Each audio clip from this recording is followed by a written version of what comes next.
San Diego, and I teach at Southwestern College. And about 5 years ago, I discovered this collection of ancient molds for making figurines and parts of figurines. I should probably read this paper. I'm not very good at reading papers, but I'll have to stay on schedule. So, if you're interested, I brought with me, some of you already seen it, an 8th century Maya mold for figurine heads. And I also have a book coming out, which I should plug, but I'll try to restrain myself. Thank you all for coming. It's really an honor to be here, and it's really a pleasure to see so many people here so early in the morning. My research shed lights on the role played in ancient Maya society by the figurines they made. They're appealing figurines, and they're ceramic. They adorn the displays of museums worldwide. Let's see if I have an idea where I am here. Okay. This is a figurine and a mold, which I'll tell you about the mold technique. Most ancient art that we see is the art of the super rich elite. And Maya figurines, because they were mold-made, they were cheap enough to be afforded by ordinary people. And they were used by all classes. And we'll see they're the quintessential art of the people. This is the director of the Ruta Maya Foundation. It's the Ruta Maya Foundation in Guatemala City is devoted to exposition, education, and promotion of the Maya heritage in Guatemala. And it has a substantial collection, several thousand items, of ancient artifacts. Ruta Maya is the only private organization in the region, well, probably in the country as far as I know, in the world as far as I know, that aims to recover archaeological objects that left the country illegally. And he's repatriated them. This is Fernando Pais. He's the head. He conceived in the 1970s. So he was working in Florida. He started buying Guatemalan objects, and he's an expert now in repatriating stolen Guatemalan objects. I actually met him in when I purchased some Maya inscriptions that I knew where they came from, and they'd been in this country since 1969 or 1970, and he helped. It's actually a very difficult process to bring back stolen objects to a country that they were stolen from. But he helped me with that, and that's how we met. And then I found this collection. He devotes much of his time soliciting donations from collectors who wish to return them ancient Maya art to its original home. The LRM mounts 3 or more exhibitions a year in Guatemala and lends to other exhibits in Europe, in Asia, and elsewhere. Their mission is to educate and share national heritage with Guatemalans, and particularly with the indigenous Maya. Let's see if I have the forward button here. That's the photographer who discovered the technique that I'll be showing you for making a virtual cast from an ancient mold. So, their collection includes a unique group of over 200 ceramic molds. They were used in ancient times, maybe the 7th, 8th century mostly, to produce figurines for ceremonial use. They produced a charming variety of statuettes of noblemen and women, animals, dancers, gods, impersonators, workers, animals, I said that right, workers, masks, figurine, furniture, houses, and figural drinking vessels. This is their part of their catalog, and because they have a little scale there to show you, this is actual, I've made them all to scale to each other in this picture. And this is another group of objects to scale. You can see the mold of a giant duck. It's about 28, 29 inches wide. I take it back. It's 18 inches wide on the lower right, and the figurine on the left is 12, 15 inches high, and the other objects are to scale. There's a seated lord and a feathered cape. The smallest mold formed a human face. That's the one in the center, about an inch high, and the largest is the duck. But most of the statues were people and animals, and they stand about 8 inches high. Here's a 12-inch high figurine and a bunch of figurines in the museum itself. And there's a bunch of seats over here and a few scattered seats in the center if you want to squeeze in. So that shows the figurines to scale in that picture. Most of them consist of front molds only, but a rare few have matching back molds. Do I have it? Let's see here. There's one with a back mold. It suggests that some clever artists invented slip casting, but I have never seen a figurine that seems to have been slip cast. They're made by pressing a sheet of clay into a front mold. Let's see here. I thought I had a photograph of it. They were made by pressing a sheet of clay into the mold, and then while it was drying, fabricating the backside, which you see is just a sheet of clay that's kind of bent with some holes in it. And they had about an hour to make the back because it takes that long for the thing to shrink enough to pop out of the mold without damage. And as you see, the hole in the shoulder, there's another one on the other shoulder, and the bottom is a mouthpiece for a whistle. These were all figurines that made music. Some were rattles, mostly were whistles. I haven't found a figurine that looks like it was slip cast. The molds could have produced edible figurines, like modern Day of the Dead sugar skulls or gummy bears, or any perishable item like rubber dolls or candles or incense figures. But such works of temporary art are highly conjectural and long gone. In this photograph, we have objects from the Templo Mayor in Mexico City, and they have these caches full of offerings, and some of the offerings are figurines made of incense, cast incense, copal. There's seats in the middle here, and there's seats there, and we're all friends here. You can squeeze by. Bunch of seats over in the front row here, in the second row and the third row. Please do come up.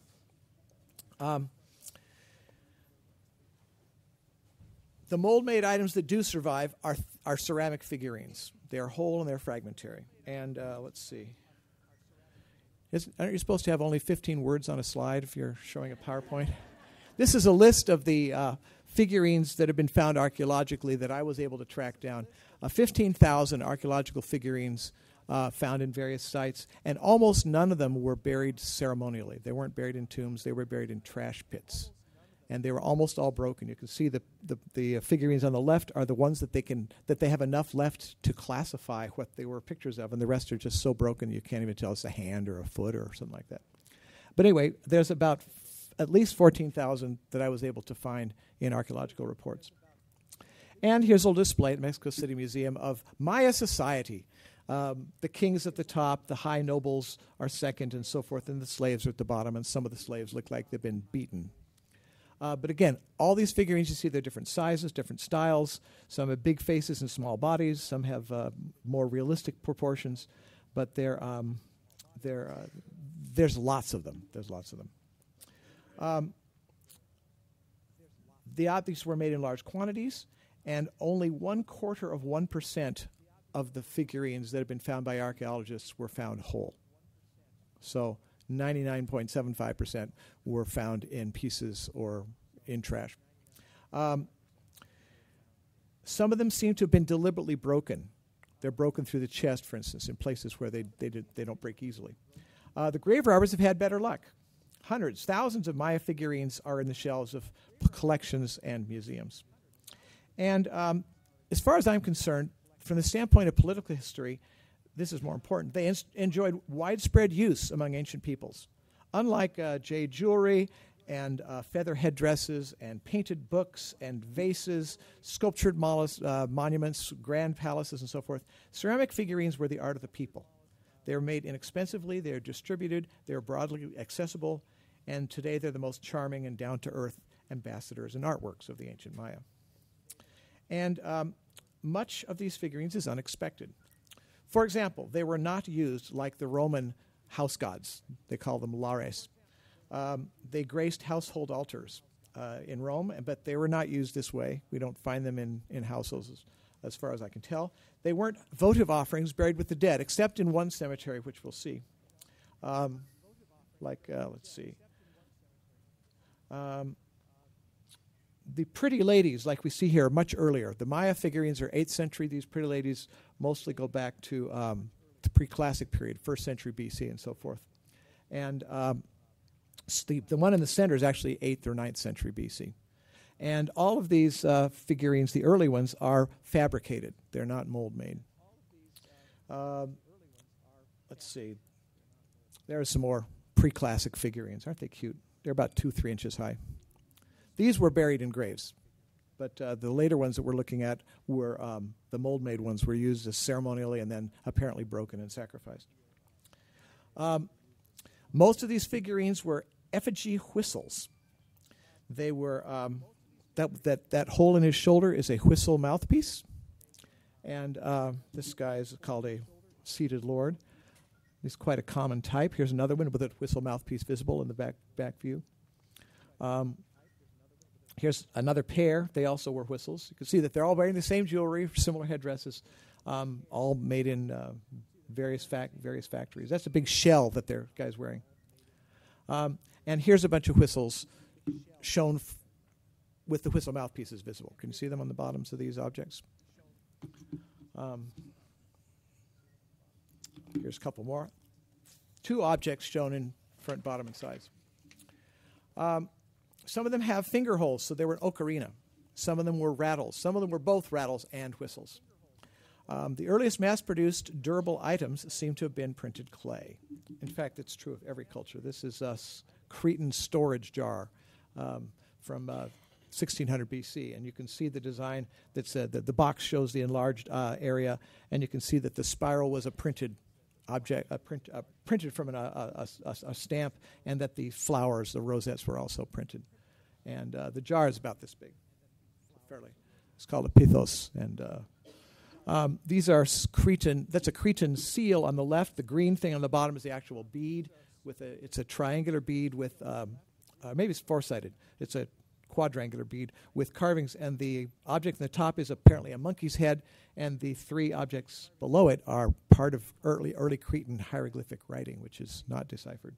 The thing on the right is a brick stamp. The Sumerians and the Babylonians stamped their bricks to bless their temples, and they're still doing it. When Saddam Hussein rebuilt the Babylon Gate of Ishtar, which was taken, is now the real Gate of Ishtar is in Germany in the Pergamon Museum.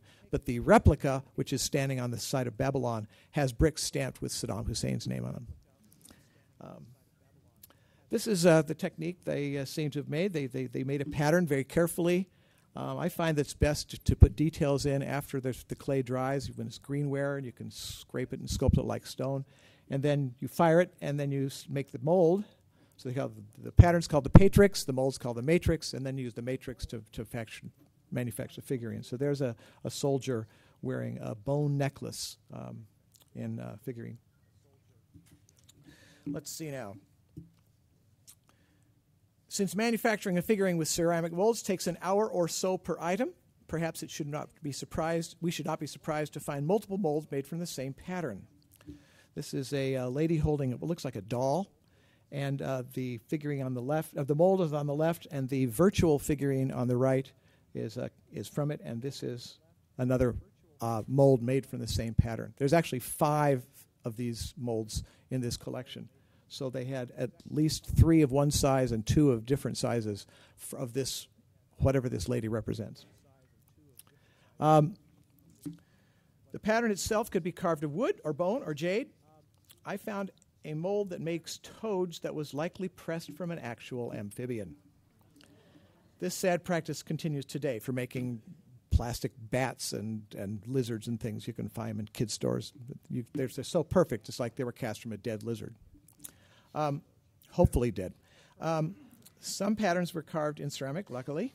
Let's see. I found a couple of patterns. Oh, there's the toad. This is a copy of this toad is a Bufo marinus, also called Rhinella marinus, and it's the toad that causes hallucinations. That's so famous in films like what was that film that? Big Trouble, I think is the name of the film. It has a guy that gets squirted by a toad, and every time he looks at his dog, the dog looks like Martha Stewart. Anyway, that's the Rhinella marinus, which is also called the cane toad. It's a big pest in Florida now. It's actually not hallucinogenic. It causes you to get sick, but doesn't cause hallucinations, but is widely reputed to be hallucinogenic. In any case, this is a mold, and it was sold. It was in an art place. And I saw it and I said, my gosh, this is cool to have a matching mold and cast. And they were very proud of this pair. And I looked at them and I measured them. And the pattern doesn't match what the cast should look like, because clay shrinks, right? So the clay object should be smaller than the pattern. It's actually larger. It wouldn't fit. So this, I read the mold is on the right, is on the upper left, and the pattern from which the mold was made is on the upper right and the lower left. And I drawn the little blue lines to sort of measure the margins and so forth to see the actual size. That the pattern is a couple of millimeters wider than the hole in the mold that it should have made. And then I took close-up photographs, and you can see the details in the lower half of the slide, that the pattern, which is on the right, has deeper cuts and more clean design than the mold, right? And so they couldn't have made what I'm calling the pattern. They couldn't have made that from the mold because the mold doesn't go so deep. See the groove in that spiral?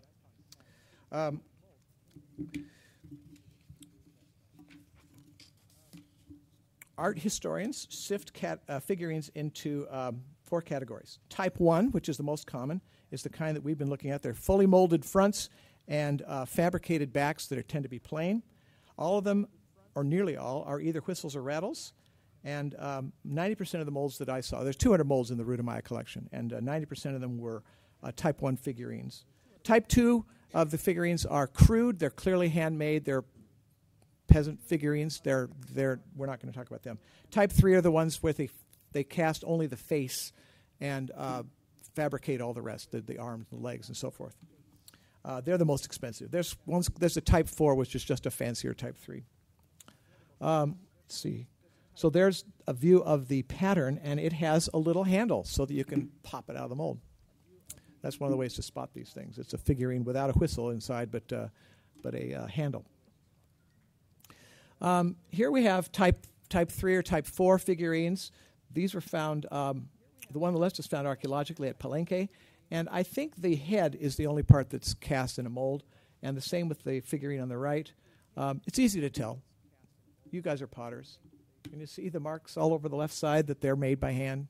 You know, tap, tap, tap, tap, tap. And the hat is mold made. Maybe the hat is fabricated. I think perhaps the face is mold made.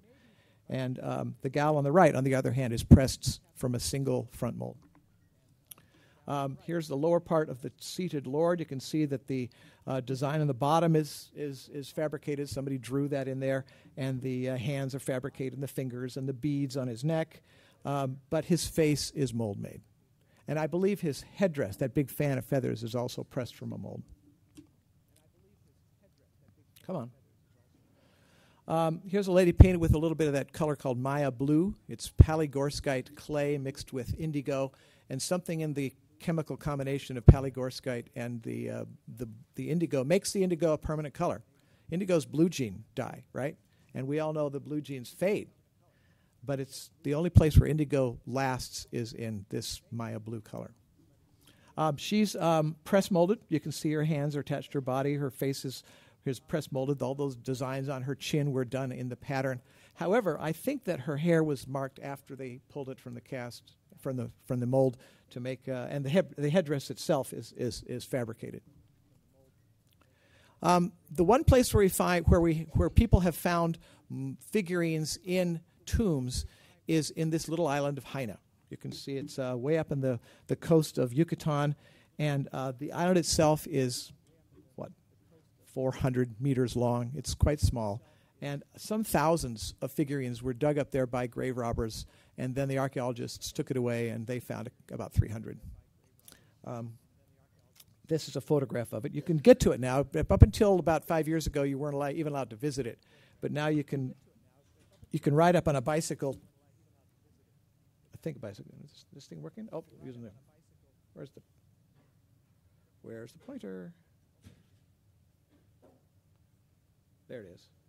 So that little bridge will get you to the island, but I don't think there's any vehicles that they allow to get close, so people walk up or they bicycle up. It's quite a lovely little place. Where are we here? This is the one major archaeological discovery of figurines that was made in 2006. This is a tomb in which they were deposited in the 600s, 680, 690, and then about 800 AD, the tomb was re-entered by the ancient people and filled with rocks. It was completely filled with rubble, and that crushed the figurines. And so even these figurines, which were found archaeologically, had to be reconstructed. And it's a group of 23 objects that were, it's some sort of ceremony. There's an outer ring of people, including what looks like a king and queen at the top right, and then a figurine to the left of them that is a guy kneeling next to a deer that's blessing him. So this is probably the guy that was buried in the tomb. All the rest are officials. They're carrying musical instruments. They're carrying what looks like notebooks and garlands. And in the center we have dwarfs. Here's the faces of the large figurines. And the faces of the king and the queen, which are on the left, were pressed from the same mold. The characters around the outside were pressed from two different molds, but only their heads. You can, if you look at the figurines' bodies, their arms are fabricated, their necklaces are fabricated. The dwarfs, the little people, pardon me, the guy holding the trumpet, the conch shell has the most defined face. The other three were cast from the same. Their heads were printed from the same mold. Subject matter, again, no more than 15 words per slide, right? There's a lot of different kinds of figurines. Seated people, seated ladies, weavers working, men that are dancers or musicians, a ball player, men speaking Godheads. We'll see a few of them. This is a mold in the Rudamaya Foundation in the center. The right side larger picture is a virtual cast of the mold on the left. And I'll show you the technique, but my friend Paul, who's my co-author in this book, devised the technique by which you can photograph the mold so it looks like a mold, and then photograph the mold with different lighting so that you can then manipulate it in Photoshop and get a virtual cast. So the object on the right has a fake shadow, has the edge trimmed off in Photoshop, and it's actually a photograph. Let me just repeat this. Laser. This object, can you see the laser light? This object is a photograph of this object, but manipulated in Photoshop. This object, on the other hand, is an actual cast made from a different mold. It's a smaller size than the mold, but happens to be in the Rudamaya Foundation, and we found yet another one. It's a soldier, probably a dog. I call it a fox when I first made this slide, but it's a pointy-nosed dog with big ears wearing armor. That's cloth armor with plates of bone or stone or wood sewn into the armor to make it safer. Here's another one. I call it the bird dancer. And the mold on the center and the virtual cast on the right are from the same object. And then much smaller is the little worn-out figurine on the left, but it's clearly the same guy. Whoever he is, he's a feather dancer with a bird head, and he's gesturing in exactly the same way. We even found a third one. So whoever it is, it's popular. And then we found these. These are let's see. Again, the light. This is a mold, top center. And these are ancient casts made from that mold. And it turns out that there's not very many surviving casts of the molds we found. And I have a theory as to why that is, but we actually found them. These were dug up by an archaeologist in 1890, and he found a midden in I think I blinked. He found a midden with figurines and molds in it, and he gave his stuff to the Berlin Museum. He was a German coffee planter, and he gave the other half to the Guatemala City Museum. And so we found these prints from this mold in the Guatemala City Museum, and somehow the mold itself made its way to Rudamaya Foundation. And that's the mold for a... Get the light, laser. Come on, laser. I think my battery's dying here. Oh, there it is. This is the mold. This is a print from the mold on a figure in Berlin and another one in Guatemala City. Maybe I mixed them up. And these fragments are in Guatemala City. And there's about 5 whole, I say whole, this is a throne. It's about this big. A guy sat on it, and everyone had the guy broken off. And they were in such fragmentary condition that the archaeologist who dug them up was only able to reconstruct one figurine. And it was broken into like 12 pieces. So he found a dozen or so relatively whole thrones, he called them, and they're also whistles. And pieces of guys with headdresses and headdress figures and so forth. But the Runamaya Foundation has 2 molds, and the museum in Guatemala City has about 100 fragments of the pieces. So here's the other end. The laser, where is it? There we go. I'll just use directions. The right side, end of panel or box. That's the mold on the left, and these 5 fragments of press molded figures on the right. The other half of the slide shows some more objects. I think the feather thing down the lower left, and come on, light up, there we go. There. That's probably part of the mold for making the headdress of the figure that sat on these thrones. And interestingly, all of the fragments, we have hundreds of them, of this platform with a guy sitting on it, all came from the same midden. It was either the trash heap for the factory that made them, or maybe that's where they put them after they sacrificed these molds, these figurines. So here's a few examples. We have a guy on the right wearing a jaguar mask and carrying a jar, and a guy on the left who's wearing a frog headdress and carrying a big fan. The fan seems to have been a ceremonial object. Some people just say they're to fan away flies. They're very common with women, and they call them market women, and they're just chasing stuff away, but they seem to be a ceremonial object. This is a headdress of a guy with a bird's mask. You've seen a lot of the, perhaps Aztec warriors, they call the eagle warriors, would wear an eagle's beak headdress that they'd be looking out of. And this is a mold for one of those figurines. An owl. Isn't that cute? A little tecolote. And they have tons of monkeys. Here's a very scary-looking monkey with something on his forehead that I can't identify that item on his forehead. But this one got filed teeth. A lot of Maya rulers and warriors filed their teeth either to points or to step-shaped designs, which represents portal to the universe. And they also inlaid jewels of jade or hematite or garnet sometimes in their teeth.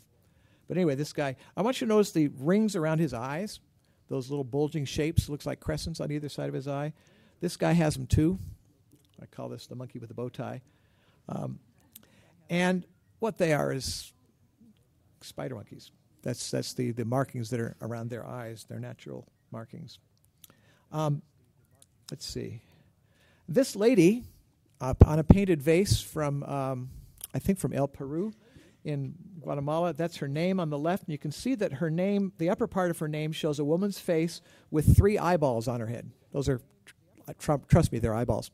And she has a mark around her eye. It looks like a crescent, just like the monkey's face. And then below it, it says Lady of Tikal. She's a ruler, or the wife of a ruler from Tikal. And then the lady that's dancing has the same mark around her eye. Can you see that? So this is apparently the mark of a shaman. And the shaman is actually becoming a spider monkey. There's a hieroglyph that shows the word for shaman actually shows this guy with the same marks. I've colored them in artificially. But it's the same design around his eye. That's a hieroglyph about that big. On the panel that is called the panel of the 96 glyphs, which was actually the seat of a throne. The guy sat on this long inscription, and there's little tiny holes around the edge of the seat for sewing a cushion on. This is a really cool object. It seems to be... do I have a picture of it? Yeah, okay. There's the side view of it on the right side of this slide. We see that the mold has a sort of a strong bend in it. 10 minutes, okay. And let me back up. And this is a front view of it, and it seems to be a cacao pod monster. It's got a kind of a human-esque, humanoid face with sort of looks like a crocodile's body, maybe, and it sits like this. We're trying to decide if this was a mold for making the leg to a large vessel. But anyway, that's the mold on the right. On the left, we have a broken mold of a fire bat. It's a ceramic bat that has fire glyph coming out of its mouth. Those are its wings, the shapes on the outside. Here's a market lady. She's holding an object that's probably a paper pounder. I'm going to lose my place here. That object is the same kind of paper pounder they used to make tapa today in Polynesia. This is a lady. She's gesturing, and she has a little object around her neck. See, they're the same, similar headdress. She's got a wonderful, peculiar headdress, and we found several figurines with this exact hairstyle and this exact headdress in the same midden with the throne. So she may have been the mold for the gal that sat on the throne. And I'm brightening up the little green necklace she's wearing, which is a jade figurine of a god. Here's, can you see that it's a jade head with three things hanging from it? And here's a stone image on the left of a king wearing this. It's called a belt mask and tinklers. Those objects below, which are made of jade, would clank against each other and they go ring, ring, ring. So when you're walking around, you tinkle.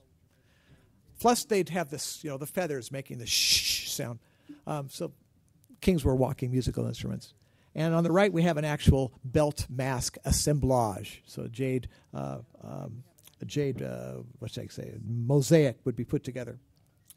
There's another guy wearing three of them around his neck. Again, it's false color. Here's a mold of a man with a jaguar. It's a three-part mold, and the jaguar's behind him. And the man's got, instead of hands, he's got paws, so maybe he's transforming too. There's the virtual cast. There's a bottle mold, a man and a woman. A weaver. The woman on the right's pretty famous figurine, but the woman on the left is the broken mold of a weaving figurine. This might be a goddess, but it seems to me that the figurines tend to be, the subject matter is not of gods. They tend to be either people dressed as gods or just animals or people selling stuff. Here's a bottle mold, a cup mold, shall I say.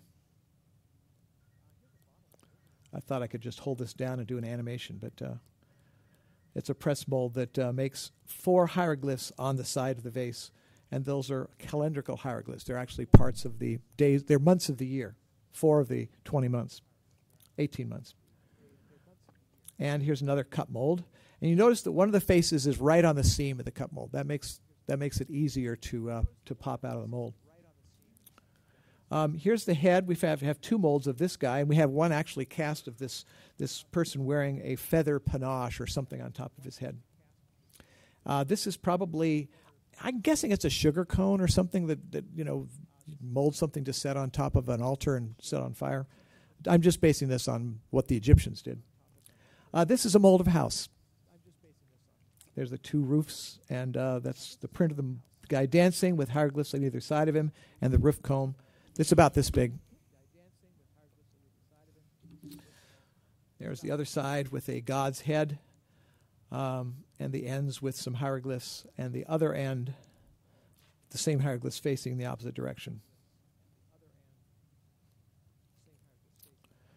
Lots of dogs, like I said. Lots of monkeys, lots of dogs.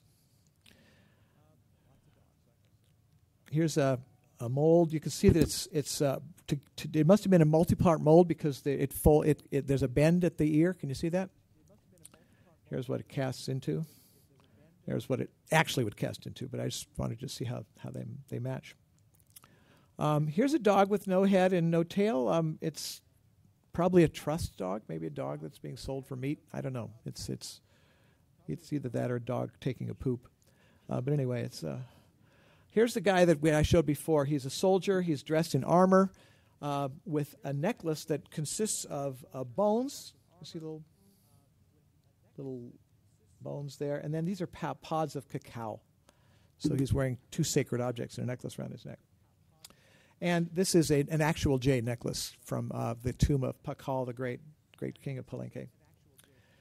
This is an interesting fish. At least we thought it was a fish for a while. And then we realized it's a snake with fins. It's a water snake. And it's actually a hieroglyph.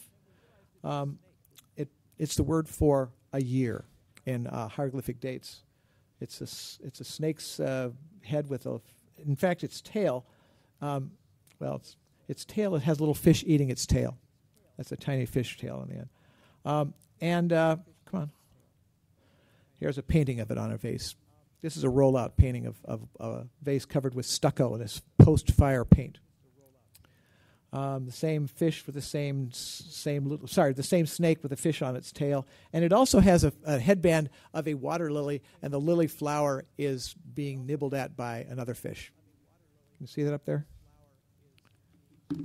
Second. There's the fish, there's the flower, there's a fish, there's a flower. And this monkey has a day sign carved on his head. Now, why does it say day on his head? Well, it turns out that the monkey is the word for day in the same calendar. So maybe I can imagine that they had figurines for all the different periods of time, and there's also figurines that represent the numbers, so they actually have a tableau of people, or should I say, characters interacting that would give a date. This guy's wearing a headdress that I call that the Mickey Mouse ears. And this is how we make the photographs. The mold is lit from the top for the first photograph, is lit from the bottom for the second photograph, then cutting out the edge in Photoshop creates the virtual cast. And this takes advantage of something called the hollow mask effect. If you look at something from far enough away that your eyes don't have binocular vision, that is in cues, your brain will say, oh, that's a face, and it'll turn it out. It'll pop it out. Look at the figure on the left. If you look at him, either of those figures long enough, the face will no longer be sunken because your brain doesn't like to see sunken faces. And it's called the hollow mask effect. And this is a guy from New Britain in Melanesia dancing with a mask. You can see his legs are in the... he's got a huge mask. The mask is made of paper, the same tapa that the Maya made their books out of. And it's stretched around bent wood things, so the whole thing's about as heavy as a kite. You know, it's not heavy at all. So you can make enormous headdresses. And I'm sure that that's what the ancient Maya did. In fact, the word for paper in Maya is hu'un. And it's also the word for book, and it's also the word for headdress.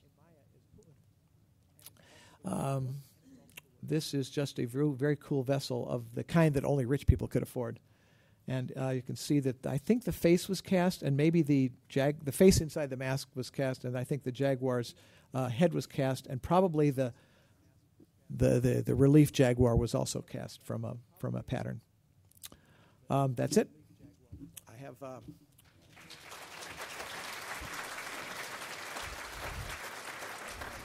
I have about minus 30 seconds to entertain questions. And please use the microphone if you have a question. I've got to let people... In 10 minutes, another talk starts in here, so if you got questions, ask them now. Yes, sir? Do you have any sense of what they use for a parting agent? Parting agent. I'm guessing they had something like animal fat or vegetable oil, either one. That's a good question. And I urge you to talk to me after this about the technology of making molds, ceramic casts from ceramic molds. I got to clear out for the next person. Thank you so much.